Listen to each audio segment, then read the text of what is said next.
E pra të dashur miqtë e mi, ja ku po ritakojmë sërish me mua Tirona Lilin, pikërisht këtu në kanalin ton Monitor TV, për të komentuar rreth ngjarjeve më të fundit, për të komentuar rreth dinamikave më interesante që në fakt tashmë po ndodhin në jetën e personazheve publik. Kam patur shumë pyetje, Tiron, çfarë ka ndodhur me artistët pas fermës VIP? A kanë ruajtur ndonjë shoqëri, si janë marrëdhëniet e tyre? Çfarë po ndodh me to? Nuk kemi parë intervista, nuk ka patur të ftuar përpos Mimoza Ahmetit, që në fakt u ftua në televizionin Vision Plus.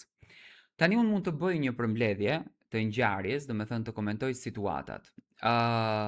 Ferma VIP përfundoi. Mimoza Ahmeti e arriti qëllimin e saj për të cilin kishte hyrë. Mimoza tregoi që kishte qenë shumë e sinqert, tregoi që kishte qenë shumë e vërtet, nuk është se kishte përdorur ndonjë mekanizëm apo ta logjikon apo ta studion këtë mekanizmin për të qenë në qendër të vëmendjes. Kishte vendosur që të jetë vetja dhe në fakt të respektoi statusin e saj dhe të qenurit vetja, unë e kam thënë gjithmonë, në formate siç është Ferma, siç është Big Brother, ti gjithmonë je i fituar dhe në këtë rast Mimoza Ahmeti vërtet është shumë e fituar. Mimoza në planet e saj të ardhme kishte plane që të bënte këngë me Tajnën, por nuk është se kishte plane që të realizon një emision ashtu siç në fakt publiku e pretendonte që do t'ishte në televizionin Vision Plus.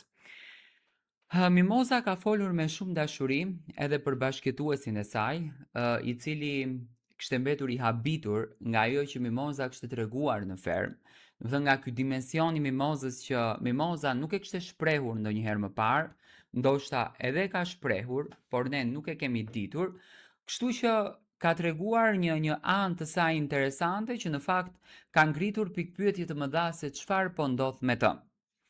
Mimoza Ahmeti ishte shumë falënderuese ndaj të gjithë shqiptarëve të cilët e mbështetën, i dhuruan dashurinë, i dhuruan atë mirënjohjen që ajo e ka kërkuar për vite të tëra dhe e kishte kërkuar një jetë. Domethënë, mirënjohse ndaj gjithçkaje që është folur për të, mirënjohse ndaj gjithçkaje që është shkruar për të dhe si është pritur Mimoza Ahmeti. Mimoza nuk është se dha informacion se si qëndron raporti për shembull me Bujakën, gjithashtu dhe Bujaka nuk ka folë për Mimozën. Unë e kam thënë që Bujaka ka qenë një djalë besnik, ka qenë një djalë i sinqert, ka qenë një djalë i vërtet dhe sinqerisht, me shumë dashuri prisja që kjo marrëdhënie, kjo shoqëri të vazhdonte, të ishte një shoqëri pak më afatgjate, të ishte një shoqëri pak më e dashur tek publiku, po siç duket, domethënë rrugët i kanë përzgjedhur t'i kenë të tilla.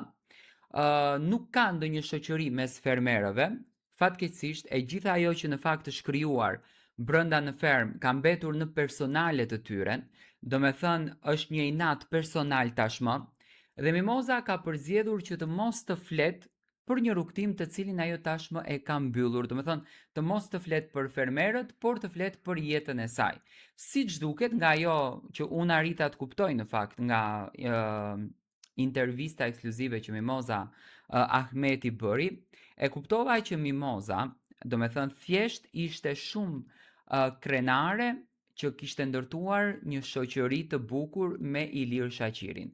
Domethënë kjo ishte, me sa unë arrita të shoh, arritja më e madhe e Mimoza Ahmetit dhe për te kësaj, Mimozës nuk është se interesonte për ndonjë gjë tjetër dhe për këtë gjë e mbështes, domethënë Mimoza ndjeshte falënderuese. Nuk është se përmendi që ka ndonjë raport domethënë me Arbanën, në kuptohet që Mimoza tashmë vendos vet për rrugtimin e saj dhe nuk është se tha gjë për Instagramin, domethënë të gjitha këto hamencimet, thashë theme se çfarë do të flet Mimoza, Mimoza nuk i foli.